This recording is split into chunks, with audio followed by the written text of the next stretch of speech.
Hello?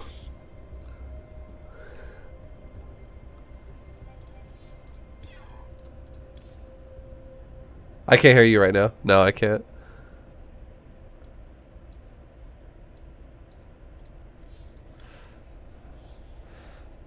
I Oh, just realized I had myself muted. okay. I was like, hello. And I was like, oh, okay, everything makes sense now. Yeah, I can hear you now. So how you doing? Doing great, what about you? I'm pretty good. That last game was gonna take forever. But I'm pretty good though. Oh man, wait, did you win that last game? No, I thought I was gonna win. I was in a pretty good spot, but I kind of like threw a fight, and then it was gonna make the game take seriously like another 15 minutes or maybe 20 minutes. Oh, So I just quit. I was oh, like, let's just leave. oh no. That's all good. So what matchup are you looking at focusing on today? What are you thinking about doing? ZvT mainly, but also a little bit of ZvZ. Like, for ZvZ, I do really well when it comes to macroing, but if I get cheese or like if they're very aggressive early on, I tend to die to that very easily. Okay. Um, so I guess we can maybe we'll focus most of it on ZvT. We can like start with ZvT and we can finish Yeah, it sounds off good. with some ZvZ. And I'll just so you're dying to like 12 pulls or like 13 12s and stuff like that, or just like early Yeah. rushes. Okay. Yeah, early rushes or anything like that, and then I just die to it. But if they macro, it's all good. All right. Sounds good. Yeah, I guess we can do some ZvT to start. Uh, Alright, sounds good. what do you actually like to do in ZvT? What's your style? My style is I like to macro against them. Lately, I've just been making lots of queens to kind of just hold against everything. Before it's like kind of like lean banes and into hydras. Okay. Uh, that's it sounds good. Just queen openers in the Lingbane Hydra. I like it. Do I have you added on StarCraft? I don't think I I do actually. don't think so. Yeah. Here, let me see if I can add you friend of a friend. Otherwise, I can find you through Livy's, I think, if you're friends. Livy B's I friends. think I just sent you a request. That's exactly what I did, by the way. I don't think I got your request. Wait, there's two vibes. I'll add both vibes. Okay. There you go. I don't see your name on my list for some reason. Oh, what the? Are you barcode? You're not a barcode. No, no, I'm not barcode. Can you see me? I can't see you for real. I can't see you either. It just shows you as offline, like the two Vibe accounts of Okay. Livy's friends. All right. I guess you try adding this then. I'll write it in Discord. Try adding this and see if that works. Okay. Cause yeah, I don't know what's going on. I think you're offline for me too. Super weird. It's That broken. is very weird. It is.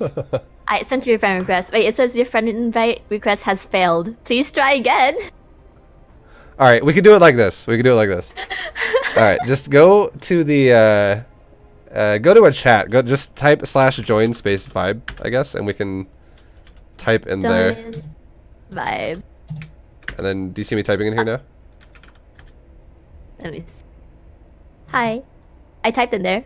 Okay, I don't see you there. Okay, we can try it another way. All right, go just do it off the ladder page, I guess. Go to the GM ladder, and Okay, then where am I? I'm rank 61 right now. You can just add me there that way. alright, rank 1.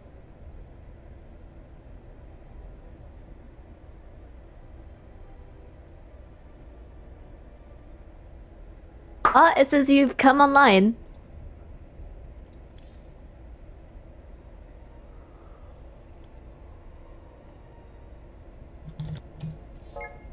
Oh, you just went offline now. Okay, I got you. You're actually pending for me, even though I added you. I don't know, that was weird. Okay. Yo. All right. So now, I'll just make a party with you. And then I'll make you leader, and just grab whatever replay Alright. you want, and then just before we start it, make me the lobby host, Okay, sounds good. and then we'll do it up.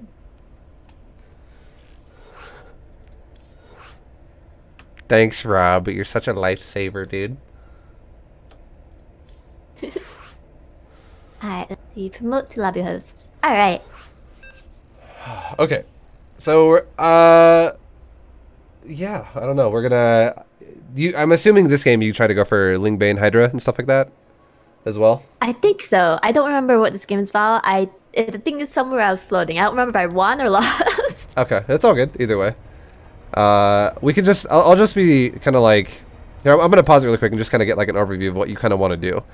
So Okay. your general idea of what you want to do in ZvT is to survive the early game pressures that can happen with like queens, and then just macro into Lingbane Hydra to win from there. Yes. Okay, so sounds good. So this is going to be more of like a 3 base opener then, is what we're going to be like looking for trying to do. Okay. I also have issues with tanks. If they mass tanks, I'm just literally dead because I don't know how to react to that. All right. Just before like I see what you do, I'm assuming it's probably because you rush gas too fast. Because a lot of people who die to tanks, they take hydras way too early. Okay. So we're gonna make you be real greedy here. We're gonna be like, all right, Okay. let's just make a ton of drones.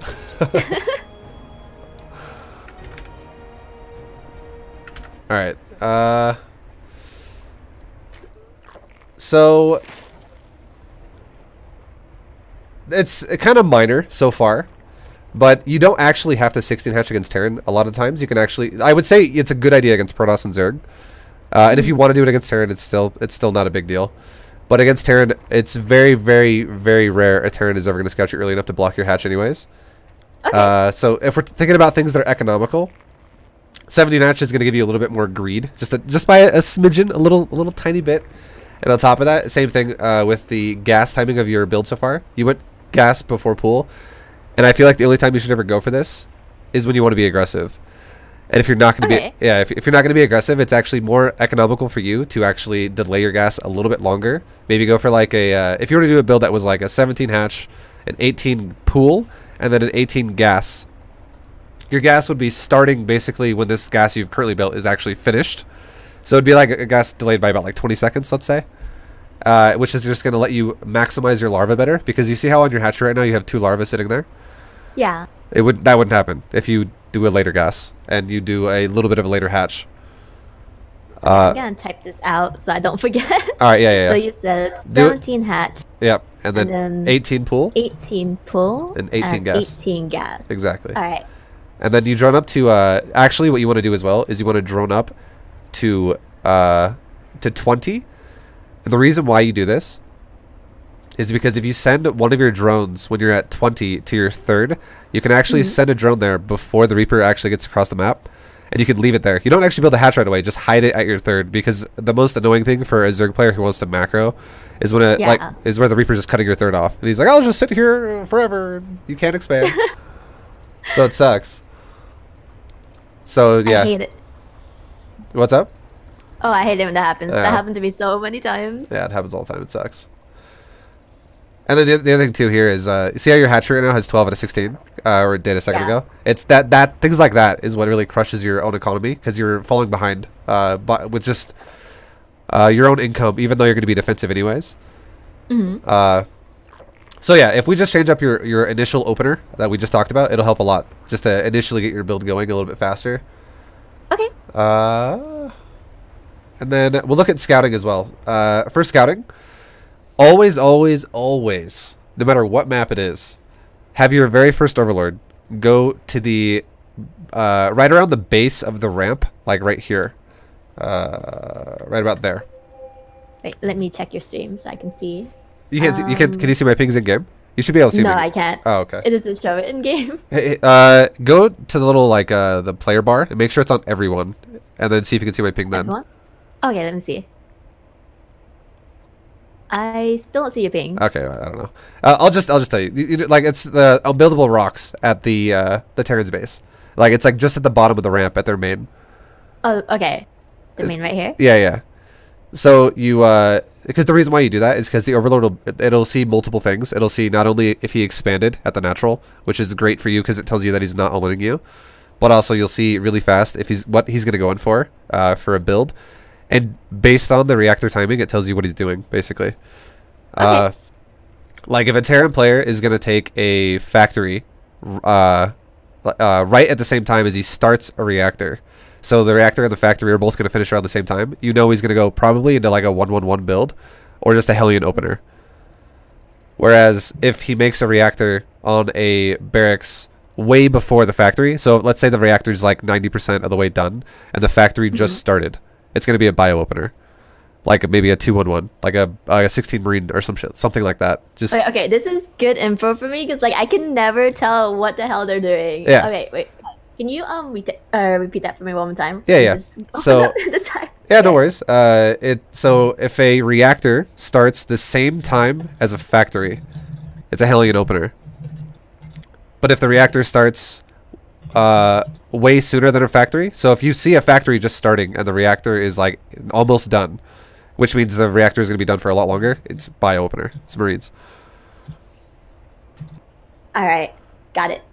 Right, so yeah, that'll help you a lot as to like knowing if you need to drone or if you can get away with droning or if you can make lings, and we'll talk about that more as the game goes on.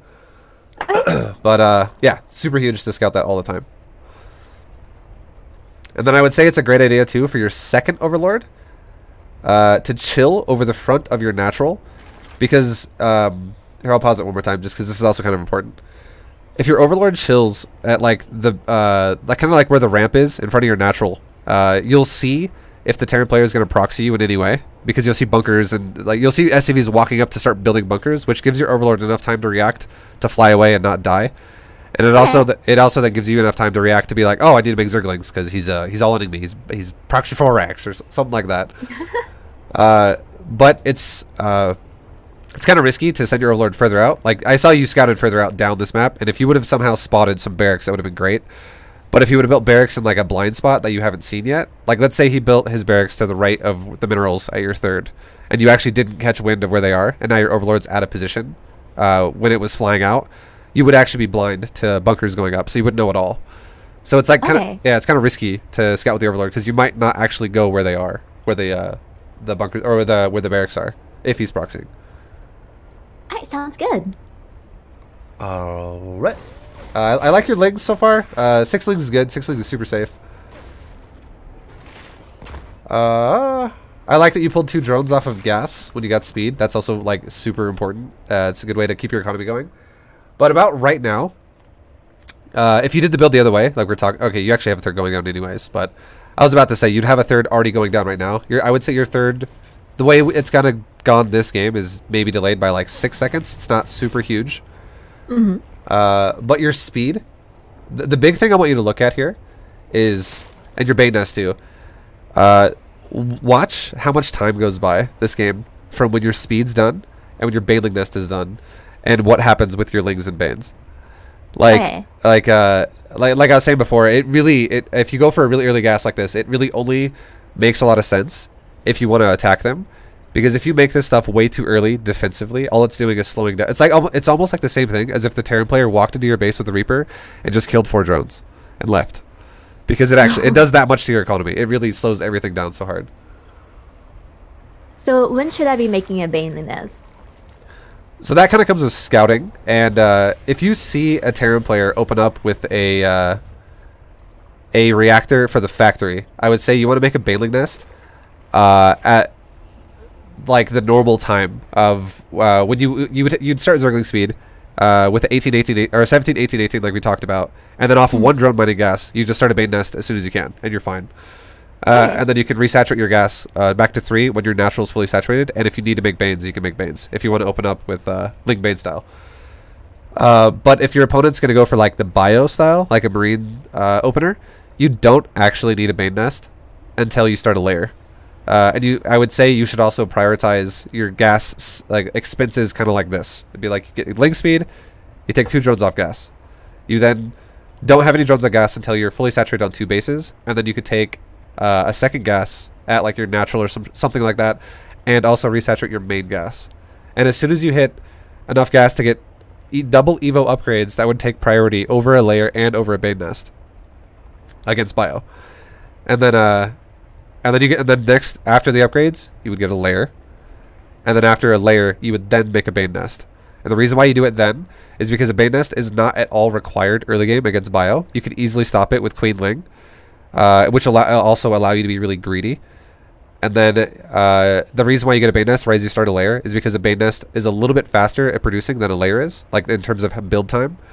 And it'll time it out to where the bait nest finishes when the layer finishes, and you can immediately start bait speed, which is what's actually important against bio, is bait speed. Like baits are pretty worthless without bait speed. You don't. They're not super great. So yeah, those timings will like if you know if you forget or anything like that, you can always ask me, and it's all good. Or you can always go back and watch the VOD again and get the info again, I guess. But it'll help you so much, though. Because the biggest thing I'm seeing here for you is your saturation is not enough. Because if we look at the worker count right now, we have 28 for you and 26 for Terran. And it kind of results in the fact that you're never going to really take a lead against Terran. You're always going to be like having harder fights because you're going to be way closer to them in supply. So yeah, just cleaning up the early game a little bit with being greedier, I guess, will help you a lot. Okay, sounds good. So you said 2 Evo Chambers first after the second base if they're not like doing any like cheesy things to you and like that, correct? Yeah. Okay, good. Yeah, the exact time you want to build them, if you want to be perfect, is when you have 170 gas, you take 2 Evos. Alright, let me type that down. 170 gas. Yeah. And is that just from 1 gas off of 1 geyser? Yeah, 3 guys on gas, but yeah, with just 1 gas. The reason why is because if you have 3 drones on 1 gas, the build time of an Evo chamber is the same amount of time drones can mine 80 gas, which will give you right when the Evos finish. If you build them at 170, you'll have exactly 250 to go 1-1. So you don't waste drones too early, having them in Evos that are upgrading for like 20 seconds, which could have been mining time and stuff like that. Okay, and then when did you say we put both drones back onto the first gas? When you're fully saturated on your natural. On your natural, okay. Yeah. Release. On natural. Alright, sweet. I have this all typed out. Yeah, no, it's good. You should. It'll help you a lot. Having a build order for yourself will make it easy. And I was thinking too, if we talk about this a lot here, like the build we're just kind of discussing right now, I can actually do an example build for you as well, where I just play a game, and then you have a replay as well to kind of gauge it off of to see what supply you should be at and stuff like that. Yeah, that'd be great. All right. Another thing too, I would say, actually you're doing it in the main. It's fine. I was about to say you should actually be building queens, but you're already doing it. You're just doing it in the main base, which is fine. Yeah, you really need to have in today's like meta, basically you definitely need to have a lot of queens. Lots of queens, yeah. It's like, oh, battle cruisers, I'm dead. Oh god, I hate battle cruisers. I always die to them. Yeah, they're really strong. They're really good. I'm glad they got nerfed a little bit. Yeah, me too. So now kind of looking at this, I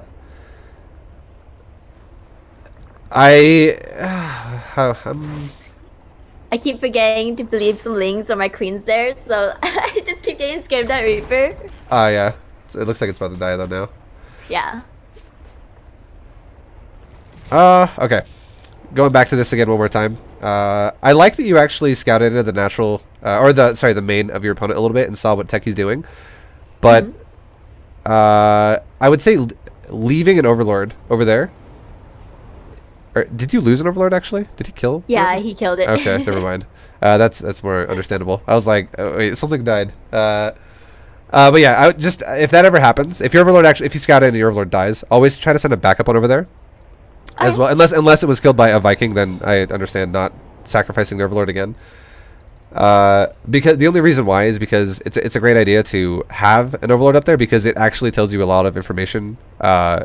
Not only in the sense that you could potentially scout his base and stuff like that, but if you actually got another scout into his base, like now, this is huge because it's right around 4:30 is the time you want to really commit to following up another scout, between 4:30 4:45. Because 4:30 4:45. Yeah, because if you don't see a third command center, you can expect pressure faster, and you should probably go lighter on the drones. But if you do see a third command center, you can still be greedy and fully saturate your third. Terrans will usually allocate resources to one or the other right now. Otherwise, they're going to have 800 minerals. Okay. because if you look at like his vision right now for the just his base really quick, you can see at this point he's already committed to now 3 racks and then a factory to starport.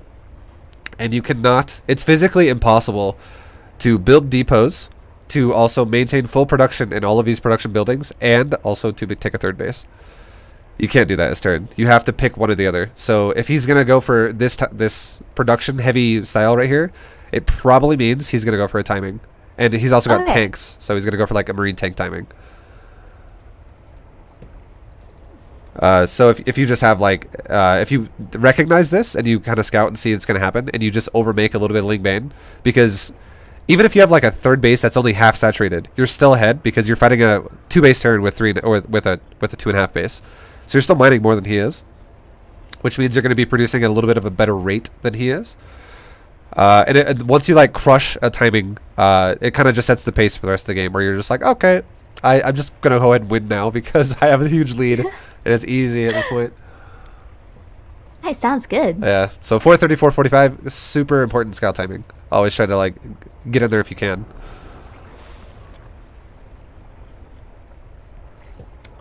And then for, in terms of macro, I would say a good timing to start your 4th base would be when you're starting to saturate your 3rd base with the style.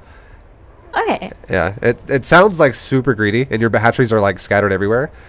But with the queen style that you're doing, you're going to be able to spread creep fast anyways to kind of cover the bases, or at least connect the bases. Like if you had a 4th in the middle right, you would already have creep there, touching it anyways. So it's... And it keeps the economy flowing really well too. It gives you options to where if the Terran does take a 3rd base and he's being greedy, you could then take a 4th saturation. But if the Terran goes for like a 2 base timing, it's just production at that point. So you don't have too much money. Because your money, if you do this style right, with like these sheer amount of greed you can get with drones, and you're going for Ling Bane, you're gonna have a lot of money to spend, and it's gonna feel like a lot of times you're gonna be like, wow, I'm macroing really bad.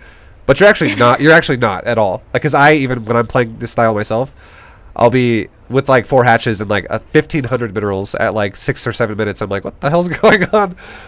It's because it's so greedy that it just gives you so much money. So if you're really good about keeping up like the hatchery timing of when you take it, and maybe throwing down like a macro hatch and also keeping up on ejects, you will be able to spend your money. But you'll also realize your supply counts will be so much higher than your opponent. It's gonna be ridiculous. Okay, sounds good. I was wondering. I was like, you know, why am I like floating so much money? Yeah. I was like, oof. So like this might be something you want to write down. Hatchery timings would be something like this. You know your first one, which is 17 hatch, is fine, but then the 3rd hatch goes down as soon as you spin your larva and you make your queens from your main and your natural, which is probably going to be roughly around like 27 supply, like super early in the game. So around 27 supply. Yeah. The goal is you hide the drone at your 3rd, as we talked about earlier. When you make your first drone count stops at 20, and then you make an overlord, so that you can still have 16 out of 16 on the mineral line and 3 out of 3 on the gas, and have that one drone run down and hide. And then yeah, it's really important though. Make sure you understand that you have to build both queens first, and also spend all your larvae, and also start zergling speed, and then you take your 3rd base. Okay. And then once you have your 3rd base starting to saturate, you take your 4th base. Got it. And then once you have a 3rd base fully saturated, you take a macro hatch. 3rd base fully saturated. So it'll put you on 5 hatches at this point. And it doesn't really matter where you take it. You can put the macro hatch anywhere you want. I usually do it in the main, but you can do it wherever you want. Yeah, I'll definitely put it in the main. Okay, that sounds good. And then yeah, and then you'll be able to just kind of maintain your money so like super good. And for injecting, I usually what I'll do is like what kind of you did this game is where I continuously make queen out of like 1 hatch, and at first there'll be creep spread queens, but then as soon as the hatchery finishes, I just rip one of the creep spread queens off and I go send it to inject, and I do it up to 4 injectors. So what I'll usually do is I'll have main natural 3rd injecting, and then a lot of times I'll put 2 queens in my main to just inject both the macro hatch and also the main hatch. Alright, that sounds like a plan. All right. Oh yeah. Oh yeah. And then for gas timings, we'll pause this one more time just to talk about it, and then I'm going to look at your engagements and stuff like that. Okay. So gas timings, like I said before, it's going to be your main base gas, your first gas, is going to take 2 drones off when you get Zergling speed, but then you put the drones back on once you're fully saturated on the natural. And you take gas number 2 when you're also fully saturated on the natural. So when you fix your main gas, you also take a second gas somewhere. Okay. And then you do not take any more gas until you're fully saturated on 3 bases. And then once you're fully saturated on 3 bases, and once you have an idea of what your opponent is doing, you then decide to do one of 2 things. This coincides with the scout that you'll have around 4:30 to 4:45. If your opponent is going to all in you, do not go gas crazy. Instead, just go mass link bane with what you got. Just make as many lings as you can, make as many banes as you can, and get ready for the timing. Because your opponent's not taking a 3rd base, and he's going to attack you. And then once he does attack you, and you kill it, then take all your gas and go from there. Like, take all of your gas. The last 4 gases that you need to go full saturation on 3 bases. But if you actually scout your opponent is going for a 3rd command center. So this is the second option. If you see a 3rd command center and your opponent's going to be very light on the pressure, what you want to do instead is you want to dedicate maybe like 20 to 25 supply to Zerglings and then stop. And you can make some Banes too if you want to. It's totally fine. You can make like 5 Banes with it or something as well. And then you just saturate all your gas immediately right then, before you even get attacked.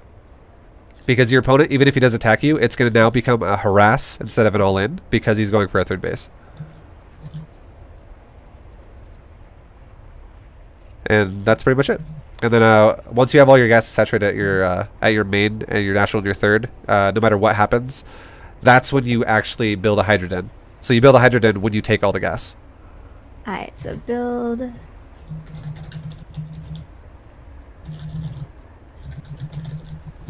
Alright, got it. Alright, sounds good. Nice. We're getting there. We're going to do engagements. Alright, so I'm gonna look at your a big way to kind of give yourself a good heads up on where to engage and what sounds like a good idea would be you want to have 1 Zergling each at both of his potential 3rd bases. And the reason why you want to do this is because it tells you like when he's gonna actually take a base. Like, so you could actually maybe like pounce if he's gonna be like defensive as well. You might see an opening that you could actually attack on. Your queen's ready to vomit larva. All right. So there is a big timing coming, and this is going to that like first option we talked about, where you would actually have just gone mass Lingbane, and you can see right now that you have 5 gases, and you also have you have 7 gases. You have 4th base gases as well, and you also have a 4th base that's pretty well saturated. This has been a bit extremely greedy, because your opponent's going for like this 2 base heavy timing. So you kind of did it out of order in this game a little bit, where you were way too greedy without really enough information, and now you put yourself in a situation where you have to defend with like this little tiny ragtag army against someone who's like he's not really all-inning you because he still has a decent economy, and he now is taking a 3rd. But this is a really heavy timing though. So the best option would have been if you would have scouted for no 3rd here, and you would have had an army that is like 4 times the size of what you already have right now, and you could just like run him over. And once you run him over, then you saturate the rest of what you had, and you'd be so far ahead. But with what's kind of happened this game, if we were to be in this game and you weren't sure of what he was doing, let's say he was really good about killing your overlords, and you find yourself in this position because you guessed, you're like, oh, he's probably gonna macro, and then he shows up and you're like, oh, I was wrong, I was actually wrong. The best way to deal with this would probably be to wait as long as you can. Do not attack this early, because the earlier you attack it, the more likely you're gonna die. Instead, what you want to do is you want to wait until the last second, until he's like about to start hitting your hatchery. So let him take as much time as he needs to like try to set up a fight. And the best way you can also set up your fight is to just keep macroing, keep building units, and try to send some of your army around the back of his army, because the best way you're going to take a good fight here, especially if he starts spreading out, is to flank him. Okay. So the way you'd want to fight this would be like, you do something like send like as soon as it's like that point in time where it's like I have to attack, try to have like maybe like a third or half your army behind his army, and then obviously the other half in front of his army where it currently is right now. And then just literally take all your creeps running queens and just walk them into his army first. Okay. And the reason why you do this is because while the queens are starting to walk into his army, you then just tell your Lingbane to A move in the center of where he is, and then go right back to controlling your queens and just transfuse your queens as much as possible. Because it doesn't matter if your queens get shot by the Marines at all that much, but what does matter is that your queens get shot by his siege tanks. Because his siege tanks will take forever to kill your queens, and if he doesn't actually have the siege tanks killing your banelings, you have a much higher chance of winning this fight. Sweet, sounds good. Yeah, we'll see what happens here. But this is definitely a hard spot for you. This is not comfortable for Zerg at all because you droned a little too hard.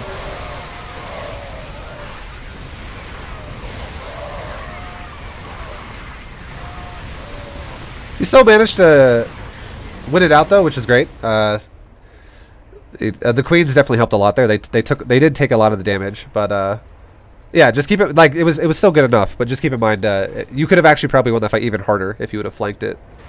Yeah, you're right.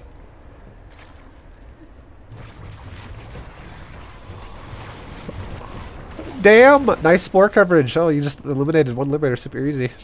It's so annoying to deal with that kind of stuff. It's actually a good idea too. This is something that I like that you're already doing. If you actually saturate, if you get to that point where something happens in the game, and you get to that optimal saturation point where it's like, all right, I am now guaranteed at least one base ahead of my opponent, and I know I'm comfortably mining more than he is. And right now you're crushing him in economy. This is really good. You have like double his income right now. At this point, it's a great idea to actually add in some static D and replace but you also make sure you replace the drones that you built in static D. So try to like make sure your bases stay like fully saturated. You don't just build static D and just kind of not replace it.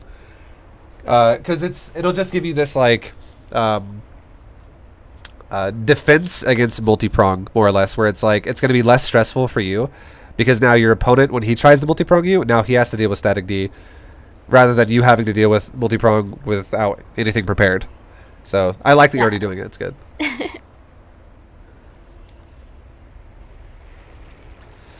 All right. So far, anything that you want to kind of touch on, or?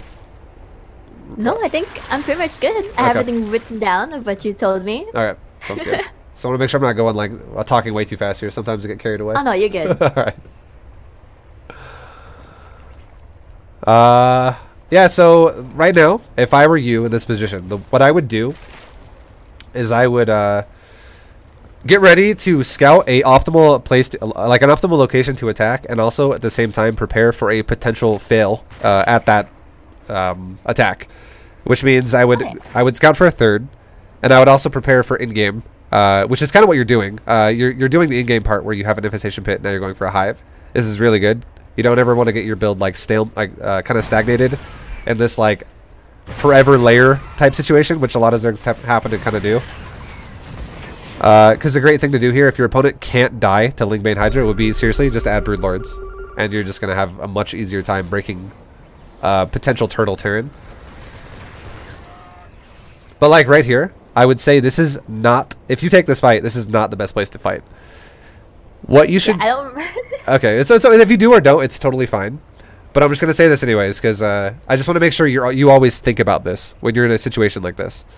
Because a lot of players tend to get impatient when they get in situations like this. If you focus on keeping the majority of your army defensive, and like if nothing really has happened for a while in the game, and you know that your opponent is going to guaranteed have an army that is going to be formidable right now, the best way for you to play this out would be to focus on creep spread and also scouting. And the way you want to scout it is you just seriously grab like 1 or 2 Zerglings and you just run around the map and you go, where are your bases? Just run to mineral lines that are open. And as soon as you find one, let's just say hypothetically, you found the bottom base of his, which is middle left, and look how completely undefended it is. This happens to a lot of players. They play like this all the time. And if you then decided to send maybe like just like 25 Zerglings around the bottom of the map over to his base when he's currently stuck in the middle of the map right now, and you just wait, and it puts him in a situation where he has to now potentially lose mining time. Maybe he runs the SCVs away and he saves them, but now he loses mining time, or he doesn't run them away because he doesn't realize what you're doing, and you actually kill all the SCVs. And now he's actually in an all-in situation because he's really, really far behind. If your main army then always waits for him to engage to creep, your odds of winning the fight go up dramatically, super high. And then you always have that in the background, you always have that idea of, if the game doesn't end at some point, I can just do something stronger eventually, which would be like, for instance, like going Broodlords, or just having 3/3 upgrades at the very least. You could go Ultras too if you really wanted to. I always recommend Broodlords because they're really easy. But yeah, it's just making sure you try your best never to let the Terran bait you into a fight off creep. That's the worst fight you could take. So we'll see what happens, Chibi. I don't remember what I did here. Yeah, this is. Oh, okay, you're backed up. All right, good. I'll say that. Thank God.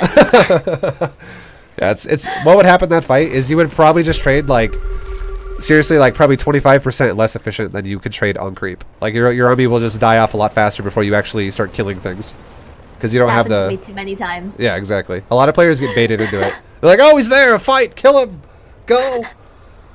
That's me all the time. That's the majority of the reason why I lose to Terrans, because I always fight off creep. I know I shouldn't, but I just maybe. Yeah, just a little bit of patience, and you'll definitely see a lot, like way better results for your army all the time. Just only ever try to always have the mindset of, I only ever want to take a serious fight with my entire army if one of two things happen. Number one is you just crushed his army on creep, and now you counterattacking. You know you're gonna win really hard here. You like, at the very least, you're gonna kill a base. That's totally fine to take a fight at that point. And the other time would be if you have a superior death ball to your opponent, like for instance if you have Broodlords and he's got just Marine tank. If you just send like 8 Broodlords into his army and then he stimpacks the bio forward to like attack your broods, no matter if you're on or off creep. And as he does that, you just attack him with like Ling Bane. You're going to guaranteed win that fight. It's going to go really well because you have a superior army to him. But if it's like Marine Tank Medevac versus Ling Bane Hydra and you're fighting off creep, if you're equal supply and he micros okay, you're going to lose every time. And it's the exact opposite if you're on creep.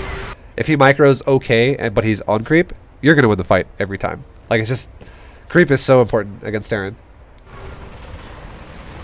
This is not bad. To take this fight, this is really good. I 100% approve of this because you're going to crush his army. It's going to be very one-sided. The speed at which Banes connect on creep is ridiculous. And once you connect a few times, it's like, oh, his army's dead. So that was good.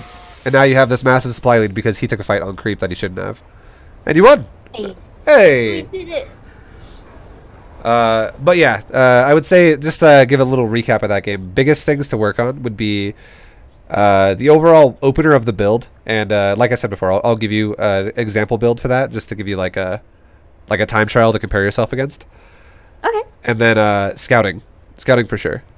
Seeing it like the 430 to 445 thing will tell you a lot about if you're gonna get really hit hard early or if you can be greedy with like knowing that you can be greedy.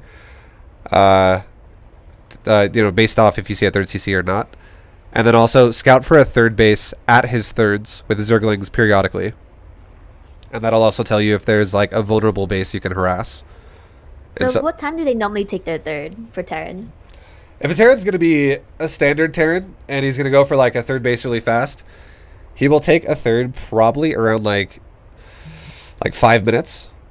Like 4:30 to 5 minutes, somewhere in that range, which is why I say if you send Overlord in around 4:30 to 4:45, it's great because you're going to like catch wind of a 3rd CC starting in his base. But if he's a timing Terran and he's going to instead go for like this big attack before he takes a 3rd, it's probably going to be around 7 minutes is when he starts at their command center, or like 6:30. So like almost like 2 minutes later, basically. Okay. Because those 2 minutes is going to be dedicated to literally making units to attack you. And then if I want to add broods to this fight, when should I be getting a spire? So if you want to time it really well, you start a spire when you start a hive, and the build time of a spire and a hive is exactly the same, which means that your hive can turn in, or your spire can turn into a greater spire the second it's done. But overall for everything, okay, I'll just tell you upgrade pacing and why it all makes sense. This is how you should want to do it. Your the standard build like this game, you would go double evo like we talked about with like the 170 gas thing, and you would start your upgrades 1-1, and then as soon as you have 100 gas, you start layer, and then if you do it like this, your upgrades of 1-1 will finish within like 20 seconds of your layer being done, and then as soon as 1-1's done, you start 2-2 and you start an infestation pit, and if you time it well, like pretty well, where you, at the second the infestation pit is done, you then start a hive. Your 2-2 will finish right at the same time as hive is done as well. And as soon as the hive is done, you can then go through 3 adrenal. Which is also why I told you to delay hydras. Because if your opponent is the really, really aggressive kind and you're, what's it called? You're having to like make Ling Bane to defend yourself, and you know, while you're trying to maintain upgrades and things like that, there's really no room for hydras to fit in here in terms of gas cost. Okay. So until you have like 6 gas, like yeah, but if you pace your upgrades like that, you'll have 3-3 by around like 13 minutes, roughly. Like somewhere around, it might be like a little bit faster, it might be a little bit slower than that, but like right around 13 minutes, you'll have 3-3 adrenal gland zerglings, which are absolutely going to just destroy everything. Sweet. Alright, and then so that's just Ling Bane's queens only at that point, right? No Hydrodens yet? Yeah, exactly. You only throw your Hydroden down, and you can make Hydras once you build the Hydroden. But you throw your you throw your Hydroden down once you have all 6 gas, and it follows the rules that we talked about earlier, which is if you see your opponent's macroing and you're able to saturate all 6 gas in your main natural third safely, then you can take a Hydroden and make Hydras as well, because you can afford it. Or, if your opponent's being aggressive, do not make a Hydroden until you kill his first attack, and then you can make, what's it called? You can make, your gases and then Hydras as well. And there's only really one other sometimes situation that might happen here, and this would be based off of a very weird Terran player. And it'd be if a Terran player does not take a third base and also does not attack you. If that happens, what you want to do is you want to make about, let's say, like 60 supply of Ling Bane. Like we're talking like 100 Lings and 20 Banes, or like 90 Lings and 30 Banes, or something like that. And then if he still has not attacked you, then you can be like, all right, well, I have a lot, and he's still sitting there waiting. At that point, you could saturate your bases because you have enough army. Even if you make drones, you'll still win the fight. You should still win the fight. Just don't feel like if he doesn't attack you and it's really weird, you're like, okay, he's not macroing, but he's also not attacking. Don't feel like you have to make units until you're maxed out. Okay, got it. All right, nice. Thank you. Yeah. We can jump into another ZvT if you want. Yeah, sounds good. This one is pretty. I played against this person twice, lost both times. Okay. It's all good. This one will probably go a little bit faster, just because we kind of covered a lot of the bases of ZvT. Okay, sounds good. But yeah, it's gonna be exciting. Should be. It's gonna see how much this helps your macro. I can't wait. It's gonna be awesome. And then with this build too, if it's like the macro version where the guy's taking like a standard third, you could probably max out with this style as well around like 9 minutes 30 seconds. With sounds good. Just Ling Bane Hydra. So you're just gonna crush. You're gonna A move things and they're all gonna die.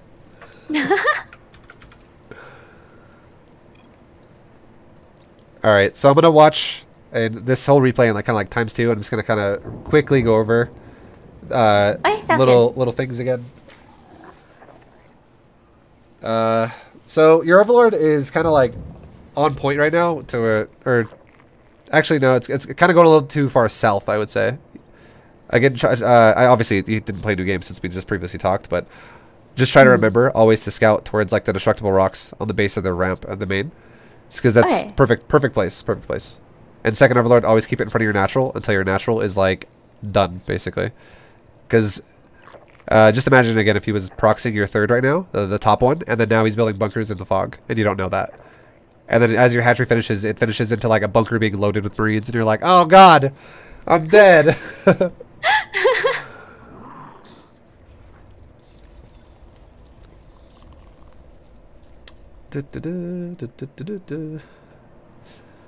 Yeah. Otherwise, and then same thing with the gas too. It's gonna slow your build down again, but you definitely have the capability to macro really well though. Like, you actually did a really hardcore safe, a bit too early gas last game, which slows your build down, but you still crushed your opponent even though you were greedy and he did the timing, which is it says it's obviously a really good thing for your macro. That's pretty good. Thanks. Yeah, it's gonna be, if you clean the build up a little bit, you're gonna have insane macro. It's gonna be really good. Sweet. But yeah, you're scouting right now. Definitely, like, you're playing pretty blind right now, so you don't know if it's like a Hellion opener. You don't know if it's a buy opener. It's very risky, and making queens is a great way to deal with risk. But there are a lot of things you could die to. Like an example would be if your opponent went for like a Hellbat timing with Marauder or Liberator, you would die. Okay. Because if that happens, that's actually something we should talk about really fast. One thing we didn't really talk about last time.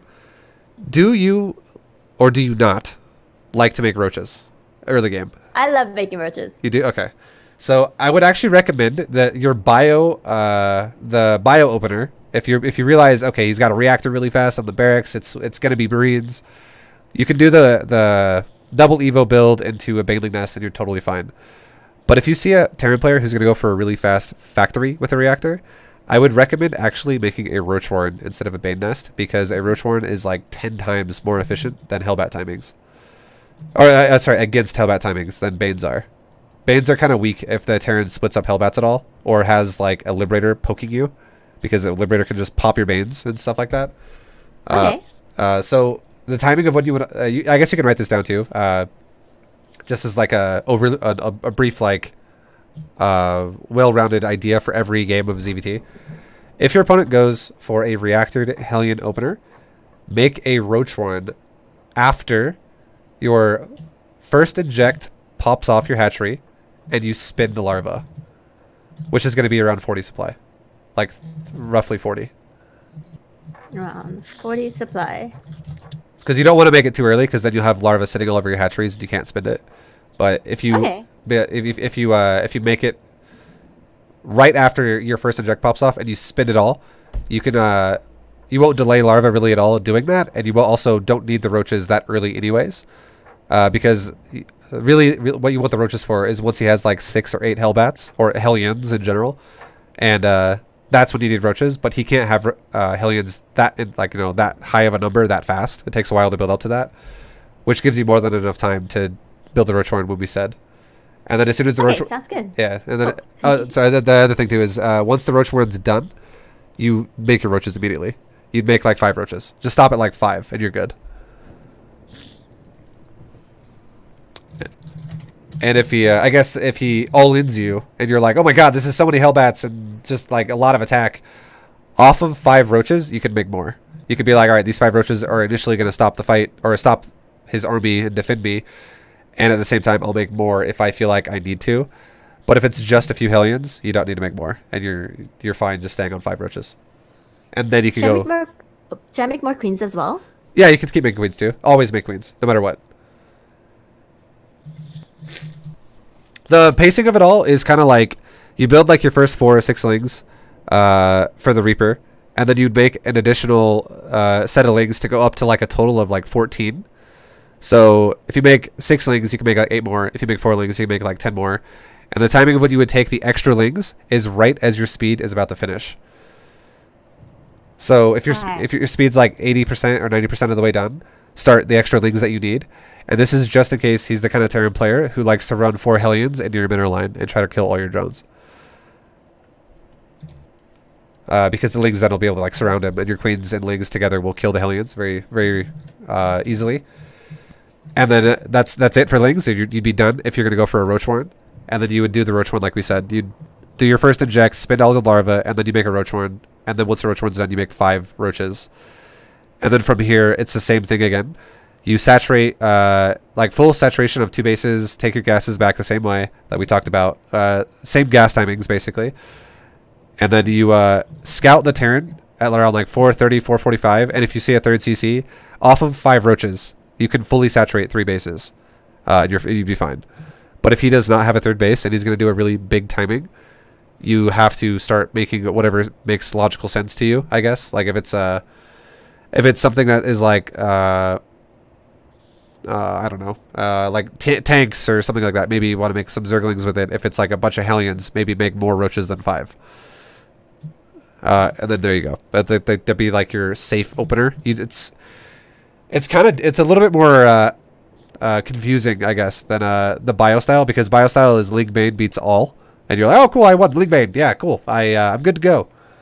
But the Hellion style, like he has a lot of options. He could go Hellion Cyclone, he could go Hellion Liberator, he could go Hellion Banshee, he could go Hellion Tank.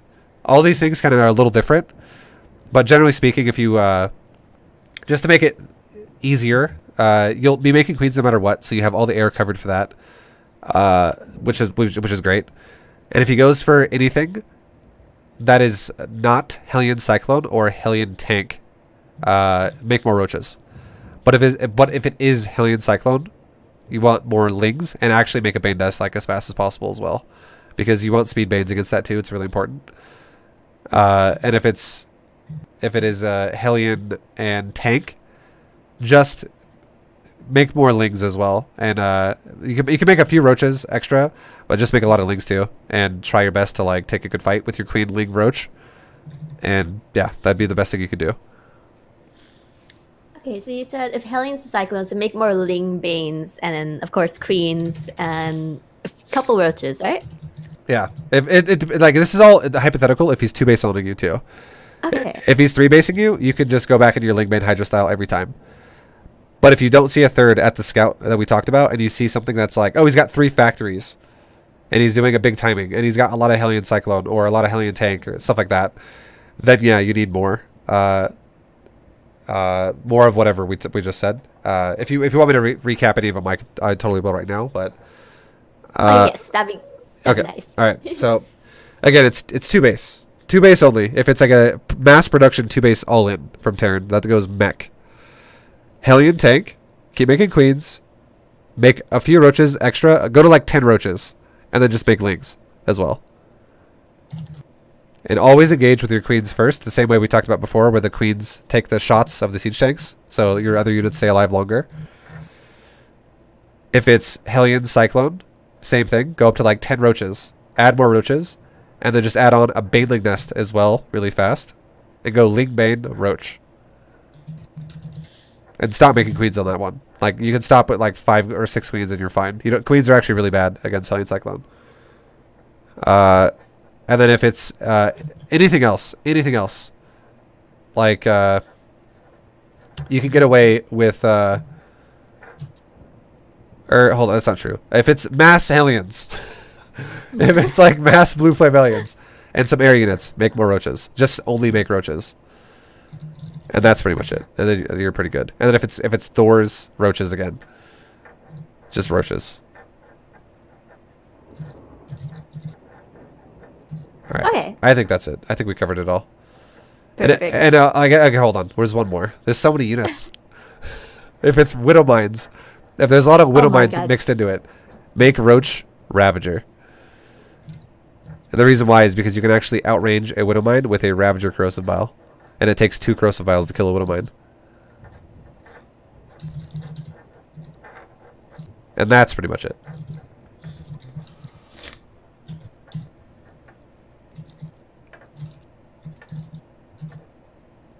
Alright, sweet. Thank you. Yeah.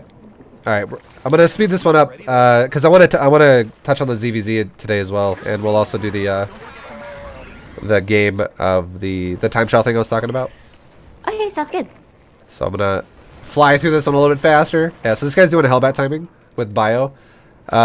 You're totally fine. Banes against like bio Hellbat, Banes are great, and you have plenty of queens.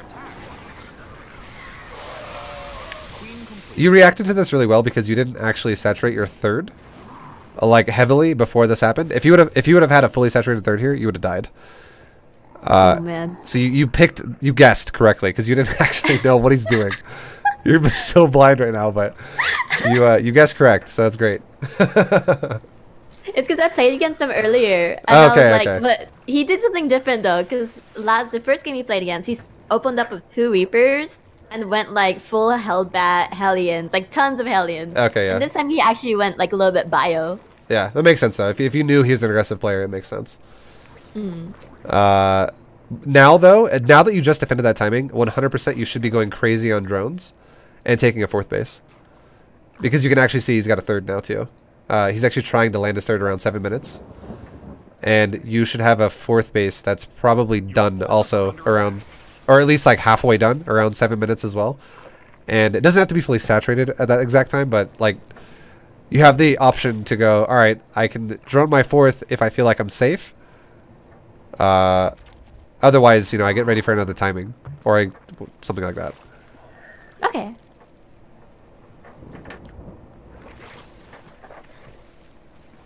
And against Widow Mines, if you're going to go Ling main style against a bio player who goes heavy Widow Mines, it's Ling main is great. Hydras are great. Hydras are great because they can also outrange the Widow Mines. But if the Terran player gets out of control and they just have ridiculous amounts of Widow Mines and bio, and it's your Hydras are getting destroyed every time you try to like pick the Widow Mines off, it's actually not a bad idea to add in lurkers. Okay. I mean, This is if you feel like you're being overwhelmed by biomine, you can add lurkers. Because it completely shuts down biomine pushes. If you have like 8 lurkers. And then 8 lurkers would be like where you'd stop. You don't need any more than that. You're under attack. Your drones are under rotation complete. I don't mean to interrupt, but you're under attack. Yeah, so this guy, what he's doing to you is he's multi-pronging you with... Like, Widow Mines are tedious to deal with. Every Zerg knows this. They suck. But what he's doing is he's actually trying to multi-prong your base every time he makes you have to deal with Widow Mine pressure. So a really good way to deal with this, if you play like, against bio, and it's a bio player that likes to drop you all the time, is try your best to, I don't know if you do this, but if you add in eggs to control groups, try to not do that. Instead, try to have a rally point in the center of your base or wherever you feel comfortable with it, and leave it there. Leave everything you build, just have it go there, and just grab some of your units and send it to oh, he's got a medevac at my 3rd base. Grab a chunk of army and send it to your 3rd base, and just leave it there. Just leave it there. And then he's going to my main. Grab another chunk of army, send it to the main, while leaving the chunk at your 3rd. Now he's going to my 4th base. The same thing. And just keep doing this over and over, and then try your best to keep spreading creep, because the Terran player probably, or not, this is a guarantee. The Terran player is not going to be attacking you with an overwhelming amount of stuff in one spot at this point. All he's trying to do is slow you down to when his timing eventually does come. It will then kill you because it slowed you down, because the harass slowed you down enough. So if you if you spread your units out enough, it'll definitely keep a lot more drones alive a lot longer. And it is more annoying to play like this. It's more complicated. But if you see the timing then coming and you're like, all right, now here, like I see him on creep. It's a big army. What you could do then is you could just like F2 it, like select the army, rebind it to like control 3 or wherever control group you like. Grab it all, send it to the same spot, and then just when it's all in the same spot, green box like 75% of it, and rebind it to the exact same group again that you just had. Like you make it a group 3, like F2.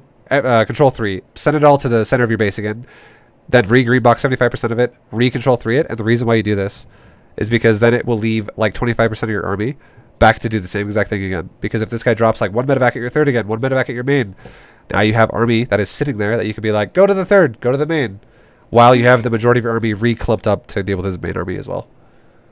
okay. Sounds good. It'll just make things organized for you. Your forces are under attack. Is under attack. How'd this happen?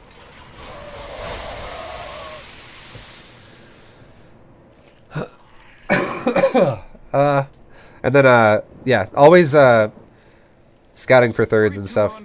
You actually see it with Overlord in this game, which is good. But knowing how many bases your opponents are on is always, it is literally the gauge of how to know when to drone for Zerg. The world just became a little less purple. Evolution complete. All right, I'm glad I saw this. Widow Mines are annoying, but there are ways to deal with them. So I would say there's 2 ideal ways to deal with Widow Mines. One is a little easier than the other, but they both work. One way would be if you have your whole army in one control group, that's fine. But also, I would recommend putting in Overseers and Hydras. Even though they're in one control group, put them as well by themselves in another control group. And the reason why you would do this is because if the Terran player ever pushes you with Widow Mines and he just has like this Widow Mine field with maybe only like 5 Marines up there as well, if you have the Hydras move forward with Overseers, it's way easier than also having all your Lings going forward as well, because Hydras, like I said before, they can outrange the Widow Mines as long as you have detection nearby. So the way you'd micro it is you'd be like Hydra group, move forward, and then you would just literally select the Overseers alone, like just green box them or something like that, or click it, and just have them fly over the Hydras. Just keep them so they don't fly into the Widow Mines themselves. And you'll kill all the Widow Mines super easy. And then your life becomes way easier. The second way to do it would be if before you take a fight, like if we go to right here, and you we'll go like right to where he is right now. Like right now, he just burned Widow Mines on you, and he has bio here. If you just grab like a green box, like 10 Lings and like 4 Banes or 5 Banes, just like green box the corner of your army, and then just move it forward. And while it moves forward, try to grab bits of your Lings while they're running at the Marines and try to spread them out a little bit. Like have them go a little bit left of his army, have them go a little bit right of his army. Like this is the harder way to deal with it, but it also is very effective. You just send little bits of your army in, and if it has to have both Ling and Bane, because if there are Lings in there, it's going to set off the Widow Mines, and if there are Banes in there, he has to run away from Banes, because if he doesn't, the Banes will also kill him. So it like makes your odds of setting the Widow Mines off go up dramatically. And then if you set off all the Widow Mines first with a little bit of your army, you can then move with the rest of your army right after and kill all the bio really easy. And all the set off Widow Mines now, without letting him have the opportunity to have like one Widow Mine hit 40 units or 30 units or something like that.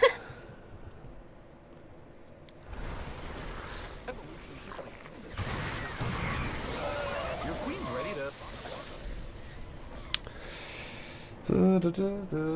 evolution. And it'll help a lot, and especially Terrans who make like 10 plus Widow Mines. Those are very frustrating. I know. Oh my god. You're being attacked. Don't forget to macro. Your drones are under attack. Yeah, I feel like this game was just like you kind of got set behind a little bit. Your first defense was great, but I don't think you capitalized enough on drones, because after the first defense, you made your income was actually equal to the Terran. You were like at 44 drones to like 42 SCVs. So I think you just maybe like focused a little too hard on your units after the fight was over, and also your build maybe could be a little bit more optimal, like as we talked about before. It would give you just more in general, more money to work with. Mm-hmm.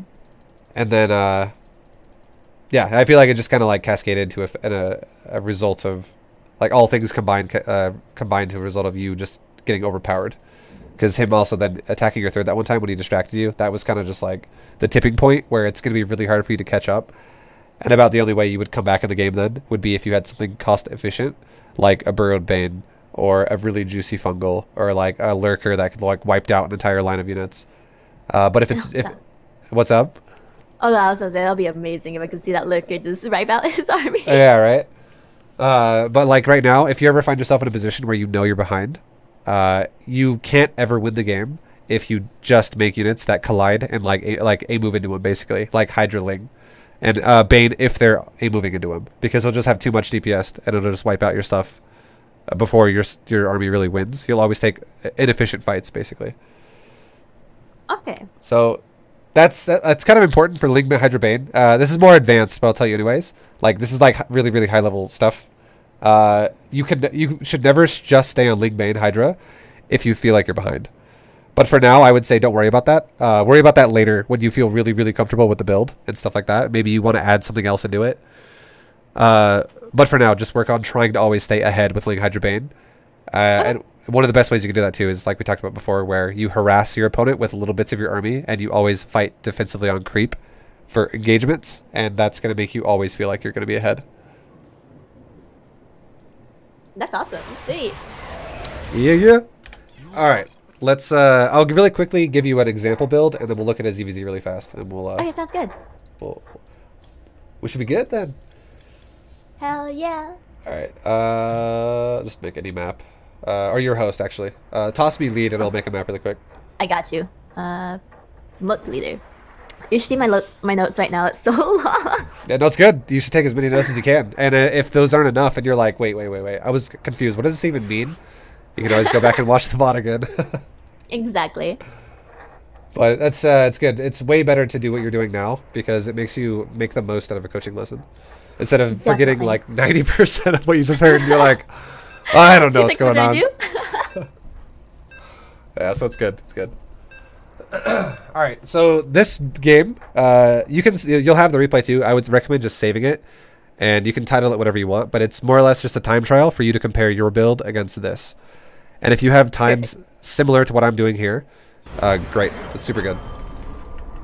And then watch my scouting too, scouting patterns. All right. And obviously there's no opponent here, so it's gonna look weird, but it's just all about timing. And the example I'm gonna give you, it'll go up to like probably like 6 minutes, but it'll be for like your Ling Bane opener. Or actually, what would you prefer? Do you have a preference? Would you prefer the Roach one? Which one do you feel less confident in? And I can do that one to make sure you know what's going on. I guess I feel maybe less confident in the Roach one because we talked a lot about the Ling Bane one. All right, I'll do the Roach one. So we'll do the Roach one as if my opponent is going to take a third base anyways, but he's opening up with Hellion pressure and maybe like Banshee pressure. Like a standard harassment style.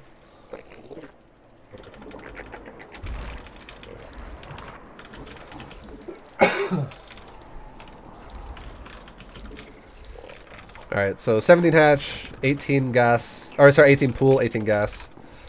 And then drone to 20, and send your 20th drone to your third. That's the goodness right there.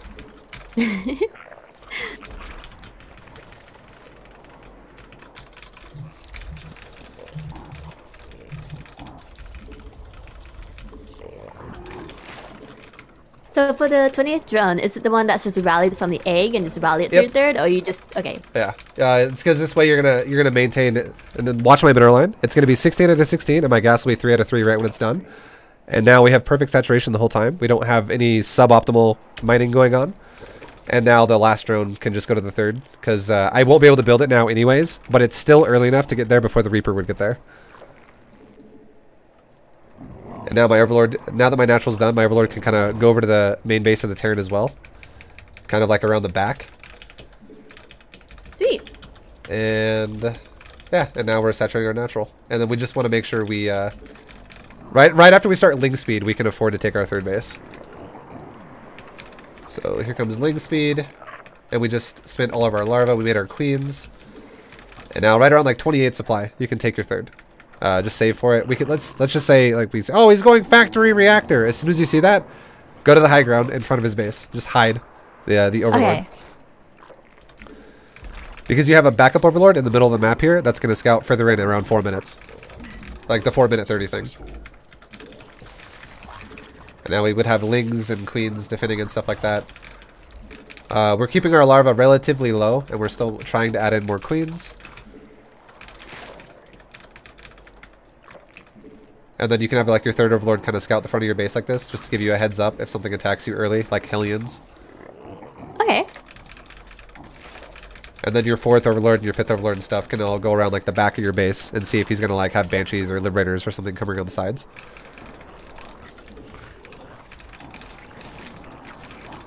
And your first queen that pops out of your so I'm spinning on my larva right now, and now around like 40, I'm doing it at 42 supply. I'm gonna make a Roach Warren now because I just spent most of my larva from my inject. Sounds good. There we go. And then now my first queen that pops out, that's extra. It drops 1 tumor to go from natural to third, and then goes to inject the third. And now I can actually add in some more Lings in case this guy were to attack me with Hellions. Like if he wanted to drive 4 Hellions in my base. And now we're fully saturated on 2 bases, so we're gonna take drones on my main gas again, and we're gonna take gas number 2 at the same time. And as soon as we saturate gas number 2, we're gonna make 5 roaches. Now this Overlord in the back can kind of like be poking around the side and stuff. And let's just say I see a starport. because I'm just poking around. And it's like making whatever it's called, like it's getting ready to make banshees and stuff like that. And I know now, I'm like, oh, I'm gonna get attacked now by Banshee Hellion, and yeah, just Banshee Hellion. I could just make around like 4:30. I could also just be like, boom, spore, and a spore. And my Overlord should be now committed. Really, like, if I haven't seen everything yet, and I'm not sure what's happening, I should actually commit my Overlord scouting at this point. And you're still making queens one by one. Roaches can defend, lings can defend. And let's say he's got like, now I see a first Banshee in my base that got zoned out by spores and like my main or something. But he's making more Banshees with my Overlord that I see in his main base. I could add in a second spore and a third, 2 more spores, sorry, between my bases on rally points. Kind of like this. And the reason why you do this is because it protects your drones while I rally across. And then now I can start a layer. Now that I've kind of spit my larva and I'm not really feeling like I'm, you know, having a ton of larvae sitting there. I'm like still injecting crazy, and I'm fully saturated almost on 3 bases at this point. So we've got a great economy going on, and I have good coverage of my base to defend it. And we can make like 1 more queen to defend myself here, which is going to put us up to like 6 queens. Or we'll make 2 more. We'll go up to 7 queens, and that'll be good. And from here, if let's say we saw, oh, he's got a 3rd base, a 3rd CC. At this point, when I'm fully saturated on 3 bases, I would then add on gases, all gases, because I know I'm safe to make more drones, and this is what I have here, the roaches and the lings. It's enough to keep myself defended, and I can just, I can also start a 4th base, and I can also get ready to go into Hydra Ling Bane if you want to do Hydra Ling Bane. Sweet. Alright, so there comes a 4th base. And there we go. And almost done. Alright, and now we now that we're also fully saturated on all the gases, we can just start our hydrogen too, because that's the rule, is you don't take your hydrogen until you're fully saturated on your 6th gas. And we have a lot of queens to work with here. To, you know, to defend potential BCs, Banshees, spores to help as well. Liberators, anything like that can get shut down. And now we can just go back into like Lingbane Hydra with upgrades. And let's just say the opponent's not taking a 4th base, and he's going to do a big fat 3 base timing, and we want to be ready for that. And it's going to hit us at like 8 minutes, because he went for a 3rd command center, but now he's getting ready to launch this big attack around like 100 supply for Terran or something like that, or like 120 supply. We could just make like 12 hydras ish, and go into just Lingbane, getting ready for this timing to happen, and also trying to maximize our creep spread as fast as possible. And we could also have lings kind of like scattered like this around the map. They're being sent out right now. And one of our queens should also be injecting our base. Our, whatever it's called. Our 4th base. Our 4th hatch. And let's say my lings died in the middle, okay? Like he's attacking me from the middle. My ling right here that's patrolling right now just died. And my 2nd ling that's patrolling also just died. And I know he's in the center there. What I could do actually is I could just grab some army like this. Just grab some lings too with it. And send it around where his army would be. And I could go around like this. Just, I don't have to be super rushed about it. I could just be like, alright, let's go this way. Down this way. And I'm still making more Lingbane defensively. And I could come over here and like sandwich his push. Oops, these Banes are not doing the right thing. That was my bad. You're good. And do you know, attack him like this. And let's say you just like sandwich him all at once. And have a very optimal fight. If he's like right on the edge of your hatchery or something like that. And that's kind of it. And then from here you just, you know, you can go Lingbane into like 3/3 Hive, Spire, Greater Spire. Keep going to Lingbane Hydra until you have broods and stuff. Sweet. And I would say an optimal saturation of drones would be as soon as you feel like you're safe and you're not going to die. Like if for instance, if I would have killed this army, I would have actually made drones up to like 80. right around like 80 to like 84 drones. That's amazing economy. And if you can maintain like optimal saturation of bases with 80-ish drones, you're going to have ridiculous amounts of money all the time to work with, and you can max out over and over and over. So it's going to go really good as long as you control the map and keep your bases alive and stuff like that. Yeah, I feel like it's it for the build. Sweet, that was awesome. Yeah, just compare it always for yourself. Always be like, all right, so at 5 minutes, I'm supposed to be at whatever supply. At 6 minutes, I'm supposed to be at this supply and this many drones. And it'll help you out a lot if you're ever feeling like you're in a rut and you've forgotten something about it. Because that does happen to a lot. It even happens to me back when I was like a pro gamer. I would actually sometimes look at like a Korean pro build from like GSL or something like that, and I'd be like, oh, this is really good. I'm gonna steal that, and then I would do it for like a month, and it would get like diluted over time. And I'm like, what am I doing wrong? I feel like I'm not doing it good anymore. And then I would go back and be like, oh, okay, it's actually I'm doing this all too early or something like that. Because it is hard to always maintain the build effectively when the meta shifts around sometimes and things change. Definitely. All right, I'm gonna make you lead again. Let's look at the ZvZ really fast, and then we should be good. Sweet, thank you so much, Vibe. Yeah, no problem. Thanks for doing a coaching lesson. No problem. Thank you. Thanks, See You Whiskey. Yeah, shout out to C. I learned a lot today. A lot. Yeah, no, it's gonna feel like it's probably pretty overwhelming, but which is why I'm glad you wrote it down. But just let it like digest and take a couple weeks to like try to like practice and like execute it, and then once you feel like you got it down and maybe new challenges or something like that comes up, then we can do another one. Yeah, definitely. All right, so you are a red. All right, let's see your build. All right. So I'm gonna just say really quick right now. If I like 17 hatch in ZvT, but I 100% recommend going 16 hatch in ZvZ, especially on this map. And you are, which is really good. It helps so much against early all-ins because your hatchery really does. Yeah, your hatchery just doesn't die right away. But I will say, I'm gonna pause it really fast. This is ambitious, super ambitious, because you're going for 18 gas, and then you're delaying your pool even more. And if you're ever finding yourself struggling against like a 12 pool or like a 13-12 or anything like that, going gas before pool and also delaying your pool this long is going to make it hard to defend. This is a good style for a large-sized map, but for a smaller map, I would actually recommend maybe going for like a 16 hatch and then maybe like a 17 pool, 17 gas, like pool first. Oh, pool first. All right, so Yeah. 17 pool. No, 17 pool, and then 16 gas is what you said? Yeah, something like that. Because what you're doing right now, it is possible to defend like an early attack with going gas before pool, but it's harder. There's like pros and cons, and the pro of going gas first would be the mid game, or like the early-ish to mid game where you have link speed and it kicks in.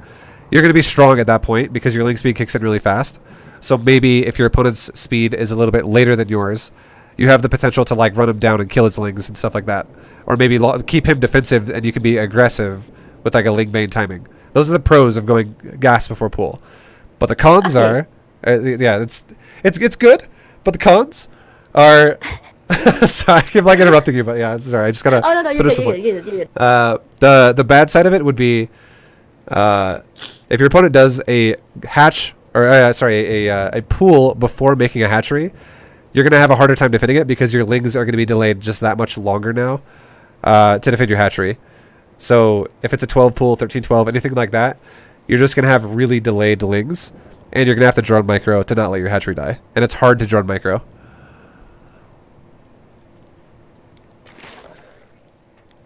So it just makes your life harder basically to defend all-ins if that's what you're struggling with.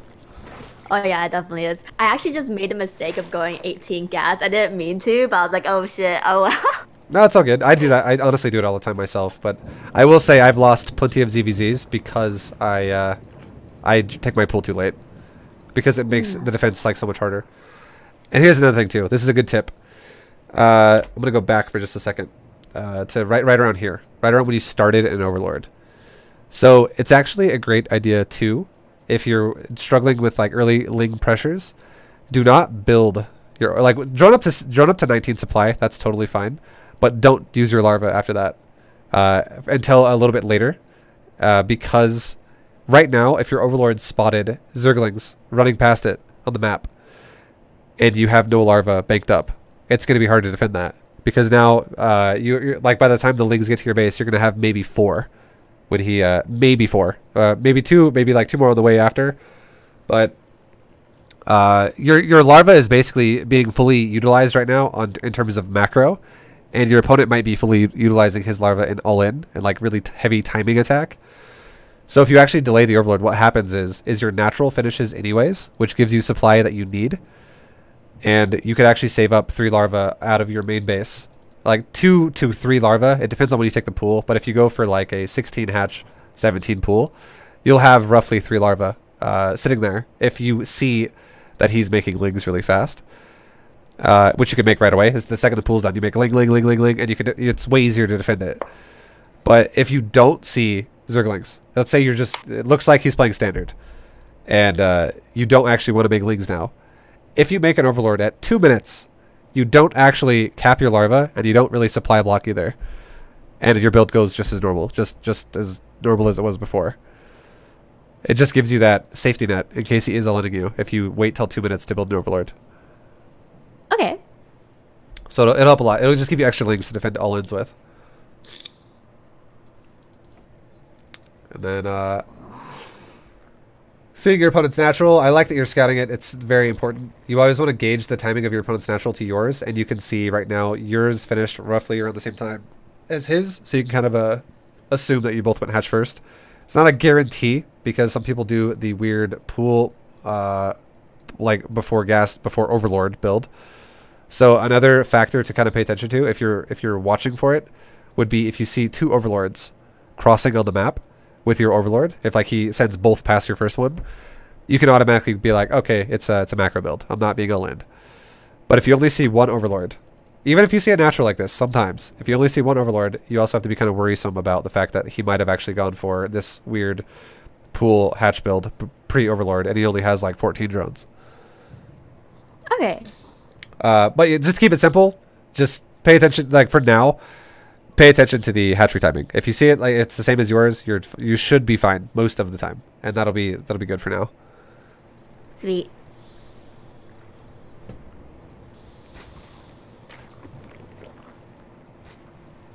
And I would say it's a small thing, but again, it helps with defense. I would say Bailing Nest placement. I actually would love it if you put it next to your natural base, 1 pixel away from the hatchery. That way your queen could walk between it if you get attacked, and it would stuff up the Lings for a lot longer and buy you time if you need time to not die. Okay. The only time the Bailing Nest should ever be in your main base is if you're going to do like a sneaky all-in, and you don't want your opponent to even know you have a Bane Nest. Because it's pretty standard. Everyone expects a Bane Nest, pretty much.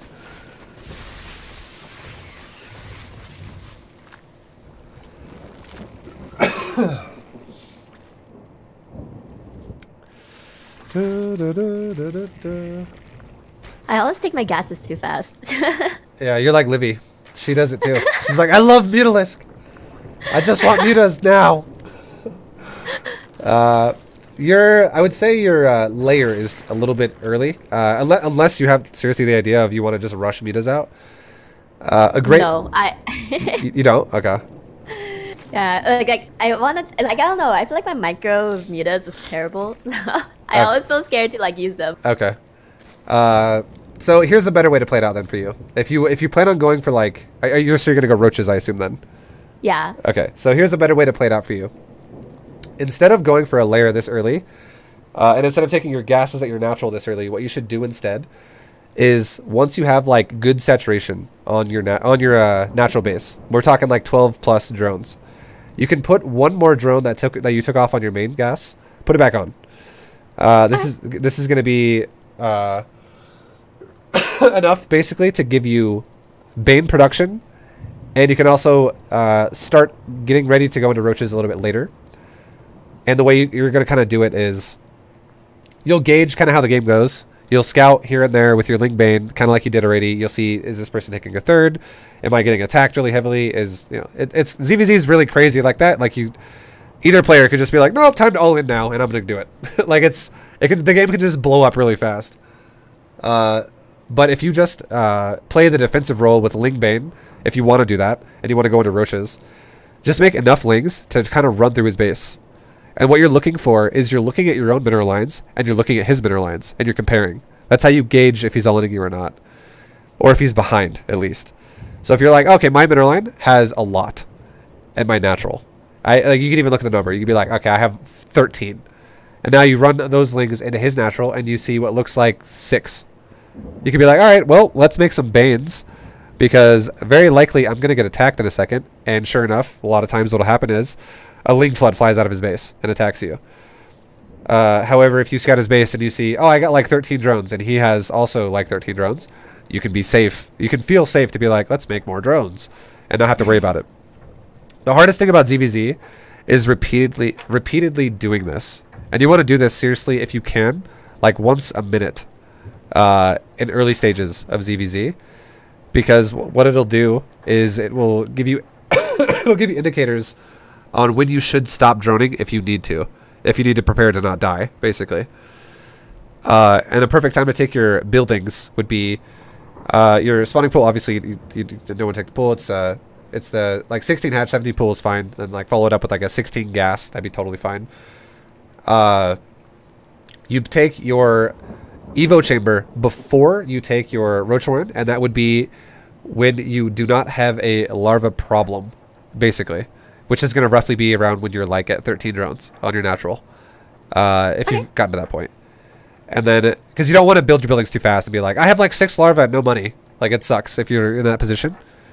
So like 13 drones on a natural would be like Evo chamber timing, or like maybe like somewhere around like 10 to 13 is fine. And then your Roach Warren would go down as soon as your Evo chamber is probably done. Because you're going to also be investing into +1 weapons really fast on the Evo. You'll go +1 weapons before lair.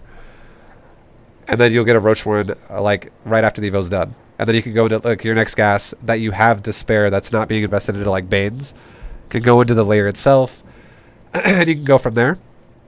And the timing on when you want to take gases 2 and 3, if you're going to go Roaches, is when your natural is fully saturated and you want to start saturating your third.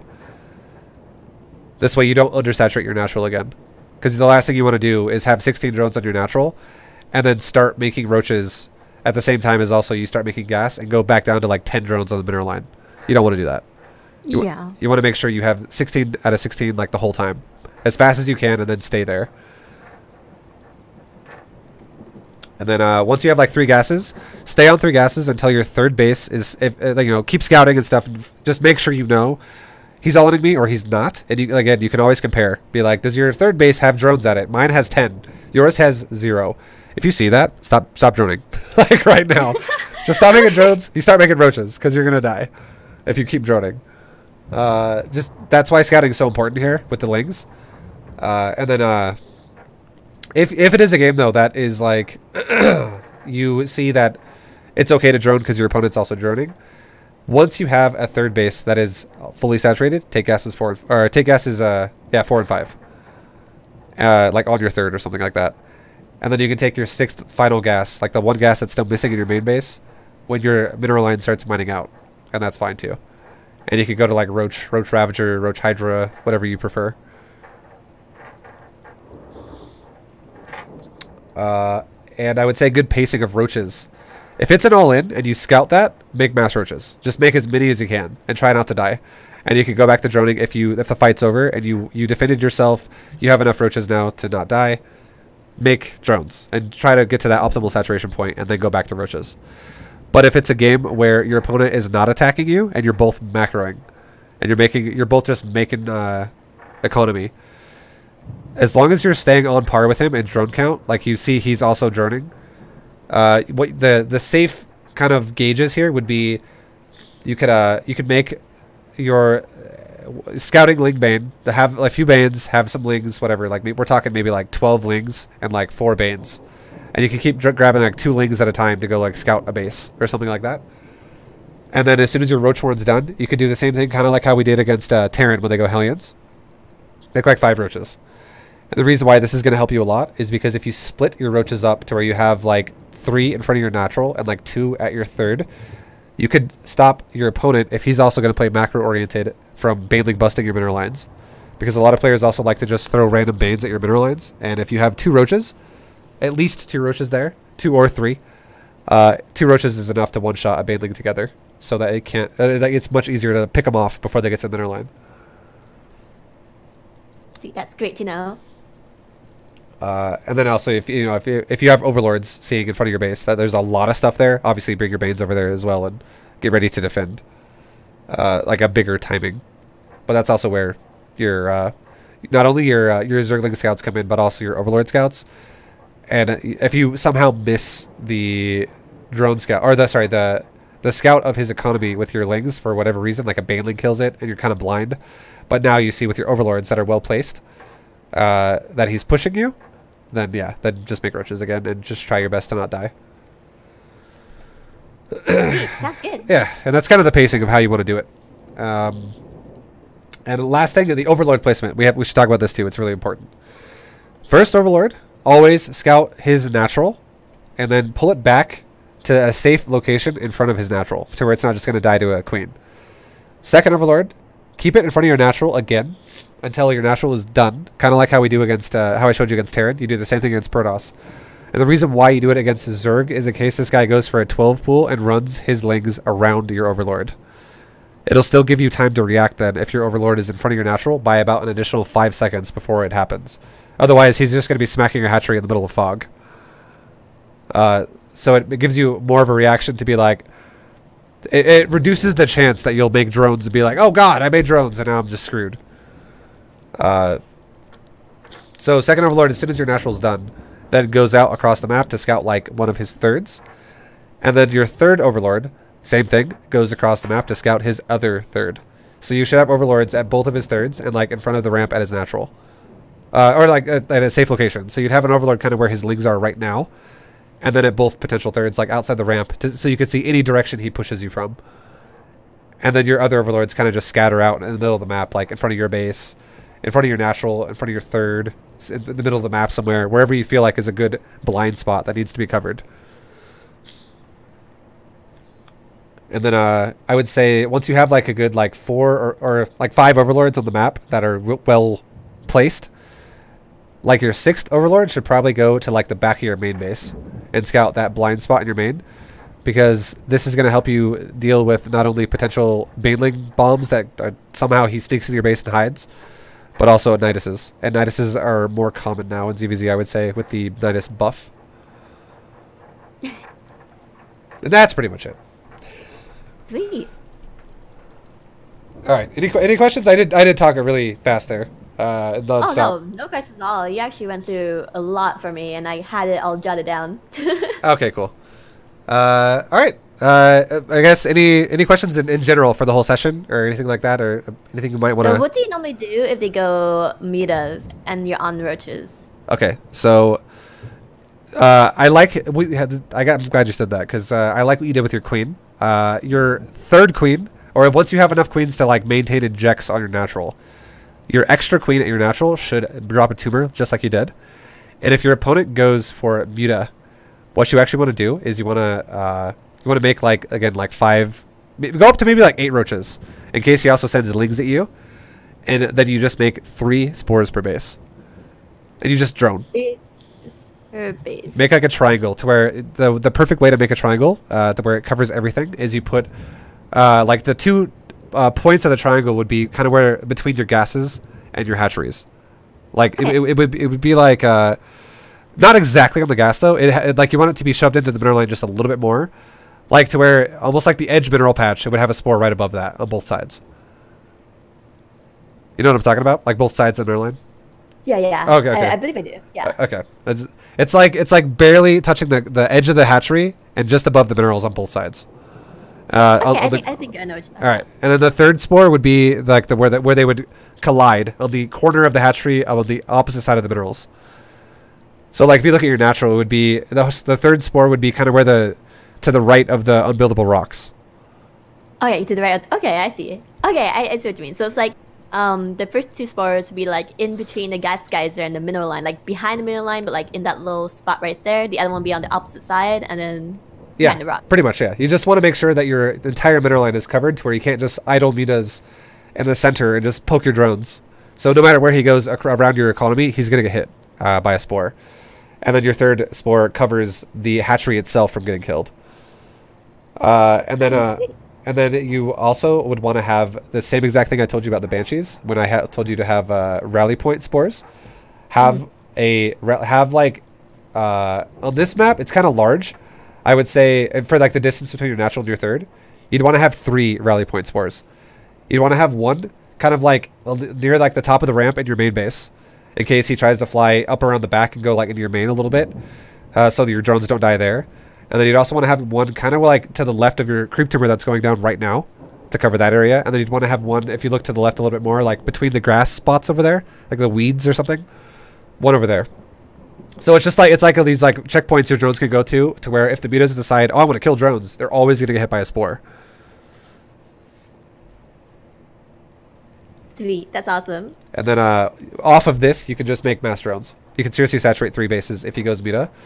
And you're going to be like, wow, I got fully saturated 3 base going Roach Hydra now or something like that against a guy who's like a 2 base muta rusher. And you're totally fine. And then if you really want to like get crazy with it and just crush him after that, a great idea to do would be to make an overseer and just fly it around the side of the map and Nidus his base and he'll die. If he doesn't see it right away, he's 100%, he just game's over. He win. Because the only way mutas can actually stop the only way that mutas can win the game from this point is if they actually kill your roaches as they try to cross the map. But if you actually eliminate that possibility by nidusing, you're gonna just win. Hey, that's a really nice tip. I'll definitely try that because I always tend to die to muta plays. Yeah. But last and then I guess if the game gets kind of out of control or crazy, what you can do as well is like if he's going for like mass banes or something like that, you can just add in some lurkers or infestors, whatever you feel more confident with, and just go from there. Just make sure you have some type of AoE in your army that's going to control the banes. The mutas aren't really a problem if you can control the banes, because your hydras will just annihilate the mutas. Okay, sounds good. And would it also be good? Oh, sorry, got it. Stop talking, Chibi. I gotta tell you one more thing. No, the last thing that I keep forgetting to tell you one more thing because as we talk about it, I just think of one more thing. You want to also get a second Evo chamber if they go muta, and as soon as the timing of when you would do it is when +1 weapons would finish, and then you would start +2 weapons, and on a second Evo chamber get Carapace, because Carapace makes your army so much more durable against muta. It's very, very like game changing how good that is. So make sure you do that too. That's huge. Written down. All right. Now, what are you gonna say? Yeah. Han, I'm trying to remember. That's all good. What's I gonna say? Ew, anonymous. Thank you for the sub, man. Anonymous. Yeah, I don't remember what I was gonna say anymore. Oh, it's all good. Any other questions then about anything that we covered? No, I think that's actually really good. All right. Well, oh wait, now I remember. Okay. Roaches. So roaches, they tank banelings really well, right? Yeah. So if I were to have like micro really well enough where the banelings can't hit my hydras, would that be okay as well? Or should I get lurkers just in case? Like your first timing doesn't have to have lurkers in it. But if the game gets to a point where you're both gonna like max out or you both have really high supply, you do want AoE. Okay. Like if you feel like you're not gonna win the game now and you're like, all right, this game's not gonna end for a while and he's gonna probably max out, you should think about investing in AoE, basically. Okay, sounds good. I was gonna say something too and I forgot.